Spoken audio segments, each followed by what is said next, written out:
Sérgio da Escuta, ligado no povo, firme na rota. Hoje com um grande amigo de casa da Câmara Municipal, Oséias Varão, advogado, vereador por mais de um mandato, secretário-geral do PL daqui de Goiás.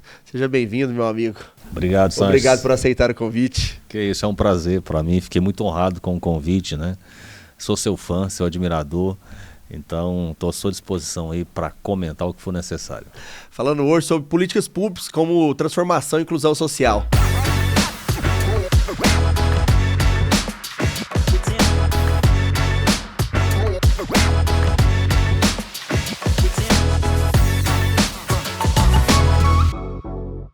Vamos lá falar um pouquinho de vereança. Oséias, você já teve a experiência de ser vereador, tanto que hoje eu falo que você é meu consultor. Senta ali do meu lado, quando eu preciso, eu peço uma cola, o que eu devo fazer, tenho muito respeito pelo senhor.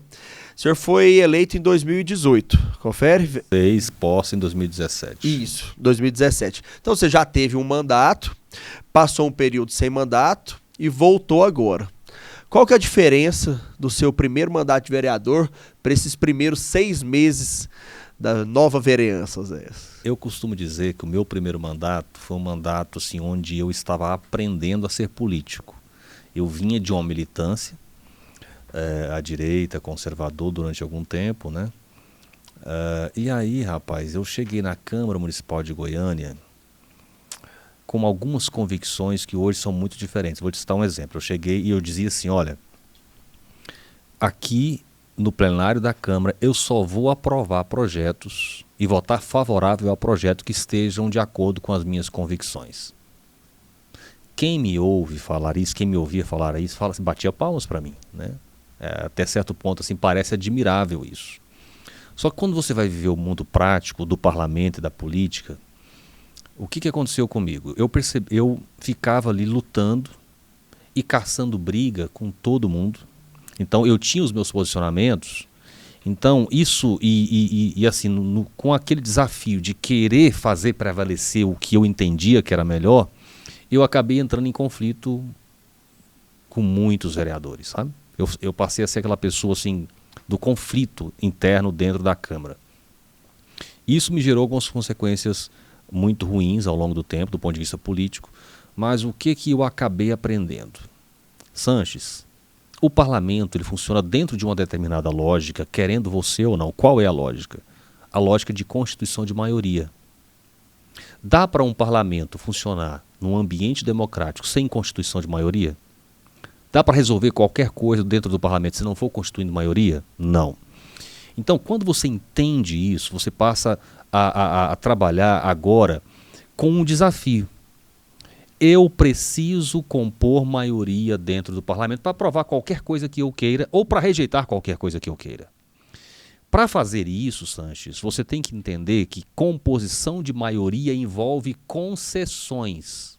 Não dá para eu chegar para os demais vereadores e falar para eles assim, olha, agora as coisas aqui são só do meu jeito e vocês que aceitem. Dá para eu fazer isso?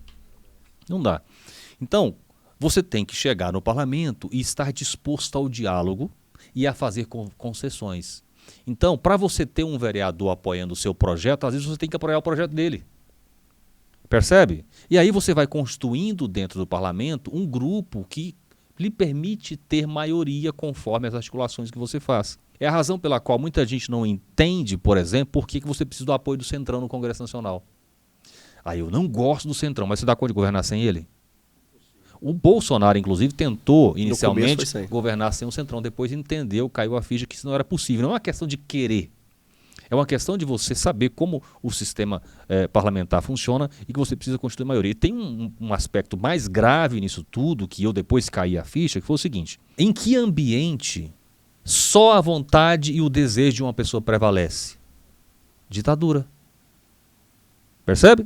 Então eu estava, na verdade, com uma postura autoritária, ditatorial, achando que as coisas tinham que ser só do meu jeito e contando vantagem ainda. Então hoje a minha postura dentro do parlamento é muito diferente da primeira vez em que eu cheguei nesse sentido. Eu estou ali dentro do parlamento com essa disposição de trabalhar construindo convergências de interesses, de posicionamentos dos vereadores constituindo maioria. Outra coisa fundamental, Sanches, você não pode querer conflito com todo mundo. Se você se propõe a ter conflito com todo mundo vai querer ter conflito, vai, na verdade, entrar em conflito com você. Então o que você consegue fazer sozinho? Nada. Então todo mundo está contra você. O que você vai conseguir fazer? Nada. Né? E aí é importante que, do ponto de vista político, você escolha quem são os seus adversários. Não pode ser a maioria. E não pode ser todo mundo. Então hoje, na Câmara Municipal, do ponto de vista político, os meus adversários são os vereadores de esquerda, os 3 do PT, a Ava Santiago, que é do PSDB, mas tem um posicionamento bem à esquerda, e só. Com os demais vereadores, eu preciso construir um relacionamento de parceria política. Isso tem uma consequência prática hoje, por exemplo. Toda essa experiência que eu estou te relatando aqui tem uma consequência muito prática hoje. Nós constituímos uma frente parlamentar conservadora na Câmara Municipal, composta de 15 vereadores, da qual você faz parte. E isso nos proporciona hoje, toda essa compreensão e essa maneira de trabalhar, isso tem um ganho muito relevante. Qual é? Não se aprova um único projeto da esquerda na Câmara Municipal de Goiânia hoje, se nós não quisermos. Você concorda comigo? Sim, a gente escolhe as guerras para isso brigar. Tem um ganho. Nós já batemos muito, né? Conseguimos Exatamente. Várias vitórias importantes. Aquela audiência pública de crianças trans, por exemplo, conseguimos derrubar. Exatamente. Então, e é assim, a esquerda só aprova, deixando bem claro para quem está nos assistindo, que nós conseguimos consolidar um grupo coeso na Câmara hoje, que a esquerda só aprova projetos se nós não tivermos nada contra eles. Se tiver, não passa. Ou seja, você concorda comigo que já é uma conquista extraordinária, fruto de uma visão, eu diria, mais madura do processo político do qual nós participamos. Felizmente, na Câmara nós somos maioria, a gente sente isso também, as pautas que a gente defende, a gente consegue passar, não é o que a gente vive nacionalmente, infelizmente. Mas ainda esmiuçando essa parte do município nosso mesmo. Nós temos uma linha muito parecida, voltamos parecido em vários aspectos e estamos no cerne de uma polêmica. Nós temos agora essa CEI da Limpa Gin, o senhor não assinou, eu também não assinei.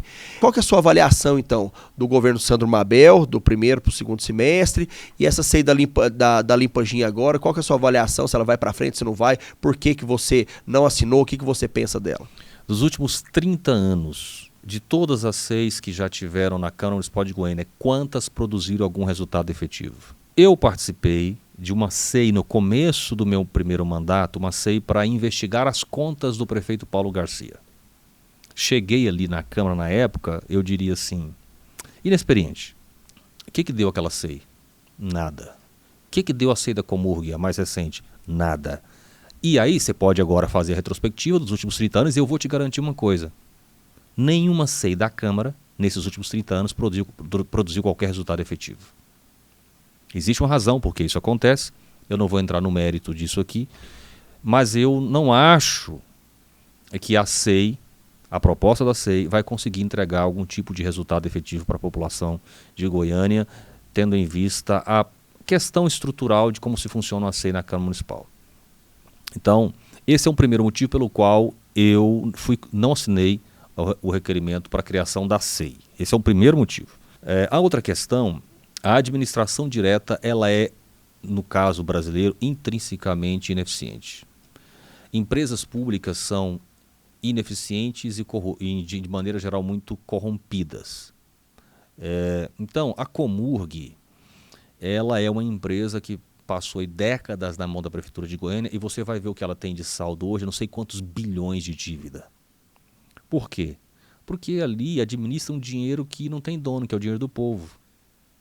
E onde já tem um ditado que diz que o que engorda o boi é o olho do dono. O dinheiro público não tem dono, cara. O povo é uma figura abstrata. Então é um amontoado, é um orçamento, no caso de Goiânia, de 11 bilhões sem dono. Na verdade, todo mundo tinha que ser dono, né? Assim, é porque o povo não toma pro coração, é uma figura entendi. abstrata. Entendeu? Então, a tendência quando você tem muito dinheiro amontoado assim, sem dono, é os piores descalabros que você possa imaginar. E empresa pública, órgão público, tem muito dessa lógica. Então, eu sou a favor da privatização. Eu acho que, apesar de que não existe sistema perfeito, a privatização com certeza também terá os seus problemas, mas eu entendo que os serviços privatizados eles tendem a ser mais eficientes. E esse é o segundo ponto do porquê eu sou contra a CEI, mesmo porque eu percebo a CEI assim, uma certa frustração com a privatização, uma crítica à privatização e uma ideia de querer reverter a privatização, ok? O terceiro motivo tem a ver com o fato de que no primeiro mês de mandato eu liguei para o diretor da Limpagin e fui lá visitar a empresa. E eu fiquei lá 1h30 com o diretor, conhecendo o trabalho, conhecendo a história da empresa, a implantação dos serviços deles aqui em Goiânia. E eu saí de lá muitíssimo convencido de que os problemas que a gente vive hoje, são muitos ainda na limpeza urbana de Goiânia, não são culpa da Limpagin. Né? Pelo contrário, a Limpagin ela está com um projeto muito robusto, muito bem planejado e tecnológico, moderno para a coleta de lixo em Goiânia. Essa é a minha convicção. Aceito me submeter a qualquer tipo de questionamento acerca desse assunto com quem quer que seja. Eu não estou aqui defendendo a Limpagin. Eu defendo Goiânia, a cidade que eu amo e que eu quero ver limpa. Agora, eu conhecendo, visitando e conhecendo o projeto e o trabalho que a Limpagin está fazendo, eu defendo que o trabalho continue com ela. Não tenho nenhum interesse pela empresa. Repito isso mais uma vez. E eu vou citar 2 casos que eu tomei conhecimento lá, dentre vários, que explicam claramente por que a empresa não tem culpa no que está acontecendo. Pelo contrário. Primeiro, quando a empresa foi assumir o contrato de limpeza de Goiânia, nós tínhamos uma história de décadas do trabalho sendo executado exclusivamente pela Comurg. Então, toda a mão de obra com experiência em limpeza urbana de Goiânia estava concentrada na Comurg. A Comurg transferiu esses serviços para a Limpagin, mas não transferiu os funcionários. Então, o que a Limpagin teve que fazer? Ela teve que buscar trabalhadores para a limpeza urbana da cidade sem que eles existam. Aí ela tem que buscar pessoas, treinar essas pessoas, capacitar essas pessoas. E aí ela tem outro problema. Muita gente que se propõe a trabalhar na limpeza urbana depois não dá conta de perseverar no trabalho, porque é um trabalho pesado, é um trabalho difícil, é um trabalho insalubre. Então, muita gente começa a trabalhar e desiste. Isso gera uma série de problemas operacionais. Perfeito. Entende? Que a gente vê acontecendo na prática com as dificuldades. A segunda questão tem a ver com o fato de que o valor que foi previsto, a quantidade de lixos a serem recolhidos na cidade no contrato, foi subestimado. Então, eu não lembro os números exatos, mas eu vou te dizer mais ou menos assim, olha, o contrato previa a coleta de 50 toneladas de lixo. Aí a empresa monta a estrutura, toda a equipe, para colher 50 toneladas de lixo. Aí, na prática, precisava recolher 70. Aí como é que você faz? Houve uma falha na estimativa da produção de lixo da cidade, básico, gerado por quem? Pela Limpagin? Não, para quem fez o contrato. Exatamente. O projeto básico de assim, referência. Dessa mesma natureza de problemas, que não são responsabilidade da empresa, nós temos vários. Então, eu não me sinto em condição, tendo o conhecimento que tenho, a vivência que tive, o fato de ter ido lá e conversado e visto, eu não me sinto em condição hoje de fazer oposição à empresa. Pelo contrário. Eu estou aqui, na verdade, por convicção, defendendo o trabalho dela e entendendo que os problemas que nós temos hoje não são responsabilidade dela. Pelo contrário, ela, na verdade, se você for, você já teve a oportunidade de ir lá? Né? Então eles têm lá, cara, assim, um monitoramento, por exemplo, da coleta de lixo em tempo real, rua por rua da cidade, os caminhões todos com câmera, tudo acompanhado, nada sai do monitoramento. É um negócio extraordinário. Eu que vivo o serviço público, a PRF ela tem uma estrutura, uma infraestrutura gigantesca. Mas eu também fui agente de trânsito e eu sei da carência do serviço público municipal. E você vê uma tecnologia, uma infraestrutura desse quilate, a gente tem que admirar e a gente tem que fiscalizar também. Aí cabe a nós fiscalizarmos. Ó Zé, a gente estava falando aqui a gente falou um pouquinho de PT, vamos falar um pouquinho das pautas nacionais. Participamos em conjunto aí da manifestação. E foi dia 3 de agosto, foi maravilhoso. Goiânia, foi lindo. Eu agradeço, foi o senhor que me convidou. Fico lisonjeado, porque eu acho que é uma pauta nossa, conservadora, da direita, mas vocês estavam liderando ali do PL, fiquei lisonjeado com o convite e agradeço muito. E foi um momento para a gente sentir a temperatura do ambiente, e logo após houve alguns fatos, né? Lei Magnífica no Alexandre de Moraes, prisão domiciliar do presidente Bolsonaro. Nós estamos vivendo um momento acredito que está aumentando a temperatura. Enquanto os conservadores de direita estão sentindo essa impunidade de Sérgio Cabral, José Dirceu, os dinheiros das empreiteiras voltando para o bolso dos antigos condenados por corrupção, a gente vê uma perseguição muito grande pelo lado da direita e algumas coisas muito efetivas. A liberdade de expressão, como vários do 8 de janeiro presos, você vê deputados federais, Daniel Silveira sendo cerceado, calado, muitos processados, Nicolas Ferreira, Gustavo Gayer. Agora, nesse movimento na Câmara, você vê a pressão grande, Marcel Van Hatten, de poder ser suspenso ali também. O nível está escalonando. Você acha que o movimento está sendo positivo ou negativo para a direita nesse momento? Qual a sua leitura de cenário? Sanches, eu confesso a você que a gente, como ser humano, a gente passa por alguns momentos assim de profunda frustração e desesperança com o que acontece no Brasil.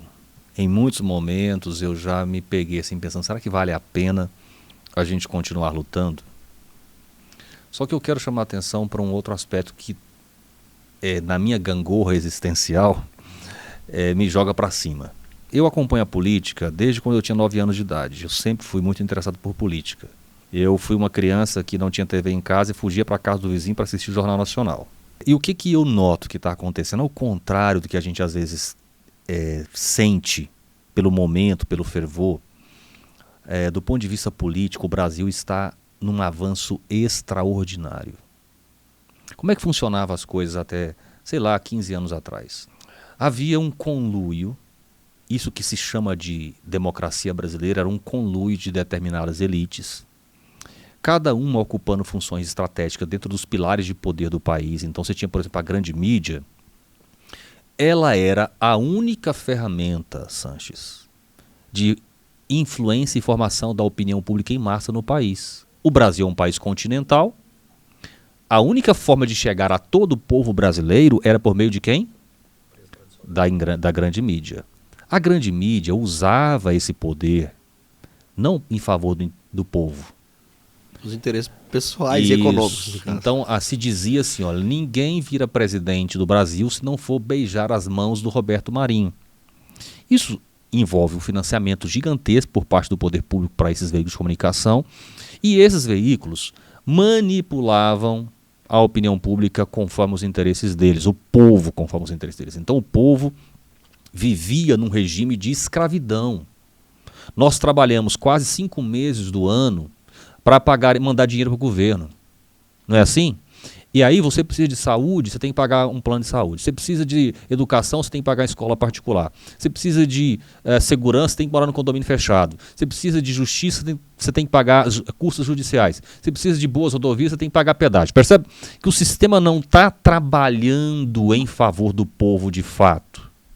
Essa era a estrutura e isso era viabilizado por uma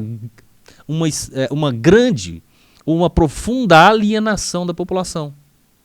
A população não tinha autonomia para formar a sua percepção da realidade porque era manipulado, ok? Tinha um viés apenas. Isso. Com o advento das redes sociais, essa comunicação que era verticalizada de cima para baixo, ela se horizontalizou. Então uma pessoa, por mais simples que ela seja, sem dinheiro nenhum no bolso, se ela pega um celular, grava um vídeo e fala alguma coisa que desperta o interesse das pessoas, ela consegue uma audiência de milhões de pessoas. Então, isso fez com que o povo adquirisse agora uma autonomia na formação da sua opinião. Isso deixou o sistema descontrolado, isso que a gente está vendo nos últimos anos, é esse sistema tentando resistir o povo, não aceitando que o povo forme a sua opinião de maneira autônoma. Só que esta caminhada, na minha visão, no contexto atual do Brasil, ela é imparável. O povo hoje está muito mais consciente politicamente, muito mais envolvido e engajado politicamente do que há 20 anos atrás. Há 20 anos atrás, Sanches, sabe o que mobilizava o povo brasileiro? Copa do Mundo. Você concorda comigo? Perfeito. Era isso que mobilizava a nação brasileira, Copa do Mundo. Teve a última Copa do Mundo, agora parece que nem teve. Por quê? Porque o povo avançou em termos de maturidade política, de conhecimento político, de militância política, de comprometimento político. Hoje, apesar dos problemas, nós temos uma massa já significativa da população muito mais esclarecida e comprometida em mudar a realidade do país. Talvez nem sejamos maioria ainda, mas ainda já somos muitos no país hoje, muito comprometidos com uma política mais correta, mais justa, mais interessada no país e no povo brasileiro. Então, eu digo isso, eu contextualizo isso para falar o seguinte: na verdade, eu estou otimista. Sabe por quê? Por qual razão você acha que o Alexandre de Moraes e o PT estão enfiando os pés pelas mãos uma vez após a outra, cometendo atrocidades uma após a outra, ilegalidades, inconstitucionalidades uma após a outra, crimes uma após a outra? Por que eles estão fazendo isso? É porque eles estão ganhando o jogo? Não. Eles não estão ganhando o jogo, Sanches. Eles estão perdendo. Eles não sabem mais o que fazer e como fazer para interromper essa libertação de consciência, de opinião do povo. Querem censurar o povo desesperadamente. Não existe prioridade do governo Lula. O governo Lula só tem duas prioridades hoje: aumentar imposto e censura. Isso é sintomático. Isso é sintomático. O Brasil está melhorando. O povo brasileiro está melhorando em termos de consciência política. Nós estamos otimistas, eu também estou otimista. Eu sinto que a gente está crescendo, que a população está acordando cada vez mais, perdendo o medo. Eu acredito que a Lei Magnitsky, principalmente quando atingir o financeiro indireto de esposa ou de algum parente dos ministros do STF, que são a verdadeira fonte de renda deles, vai ser a maior ação que vai impactar mesmo.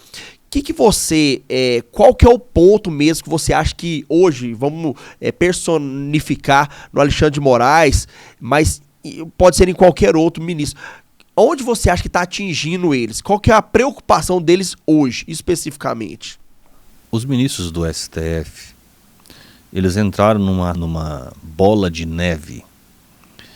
Você vê aquela história assim, quando você conta uma mentira, logo você tem que contar outra para esconder a mentira anterior. E isso te coloca num círculo destrutivo que vai se avolumando e crescendo ao longo do tempo, que fica insustentável. Então, esses homens, eles iniciaram lá em 2019 um processo mentiroso, dissimulado, de autopreservação. Você lembra que eles apoiavam a Lava Jato, aprovavam as ações da Lava Jato, e de repente eles mudaram. Por que eles mudaram? Porque as investigações da Lava Jato, através de dados do COAF, identificaram movimentações suspeitas do Gilmar Mendes e do Dias Toffoli. Lembra disso? Aí eles colocaram o pé na parede, proibiram o acesso da Lava Jato aos dados do COAF e começaram, como vingança, a cancelar as ações da Lava Jato. Descredibilizar. Isso, eles entraram nessa. E aí eles tiveram que ir aprofundando nessa mesma linha, nesse processo ilegal, inconstitucional e autoritário de autopreservação. Os ministros, na minha visão, a questão essencial, fundamental dos ministros do STF é o seguinte: se as coisas continuassem como estavam indo, eles seriam pegos pela Lava Jato. Eles iniciaram um processo de reação e de autoproteção. E nisso eles estão até hoje. Emendando uma ação ilegal após a outra e potencializando e aumentando o nível disso. Ao ponto de nós chegamos agora numa ditadura. Sanches, nós estamos numa ditadura. Certo? Mas como que isso começou? Instinto de autopreservação dos ministros, e eles estão nisso até hoje. Não, a luta deles não é por democracia, não é nada disso. É pela preservação, é sobrevivência. Se o sistema continuasse no caminho que estava de moralização da política brasileira, chegaria neles. Lembra do Lula falando assim: olha, vocês acham que isso vai parar em mim? Lembra do Lula falando isso? Ó, o Lula sabe. Sabe muito. Entendeu? Então, essa é a essência do problema. Só que eles estão numa rota. Eu sempre digo isso. Eles estão numa rota que eles não têm como ser bem-sucedidos. Osés, o programa tá bom, já tá no final, na verdade estouramos o tempo. Não, mas nós vamos, eu quero ainda uma provocação. A última que eu tenho que aproveitar aqui.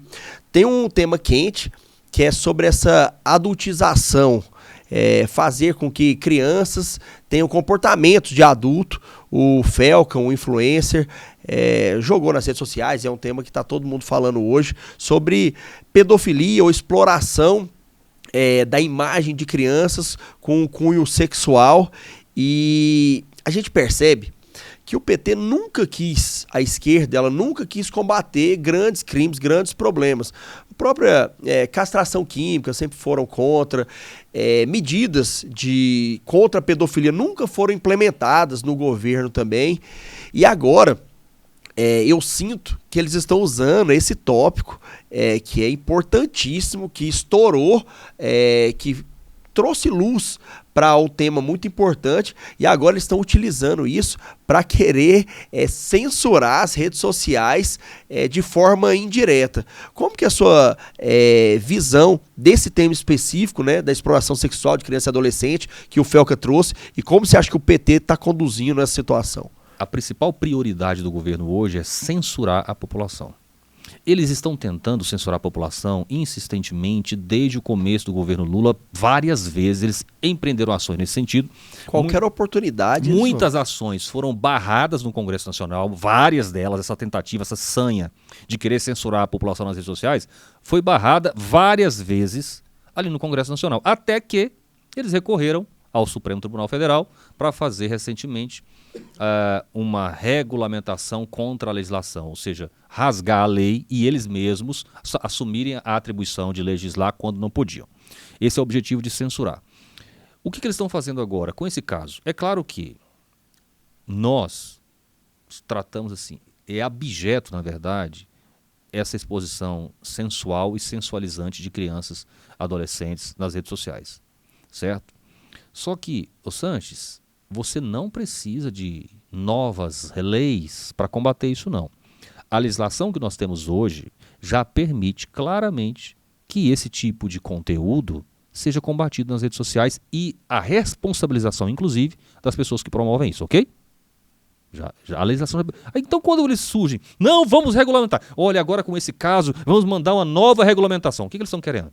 A brecha, porque eles estão para outro fundamento, né? Usar essa oportunidade para censurar. Se a lei atual já oferece ferramentas para você restringir esse tipo de conteúdo nas redes sociais e inclusive responsabilizar quem o faça, quando eles vêm dizendo que por causa disso vão apresentar uma nova... Porque o Lula disse, me parece que o Lula disse isso ontem ou hoje, né?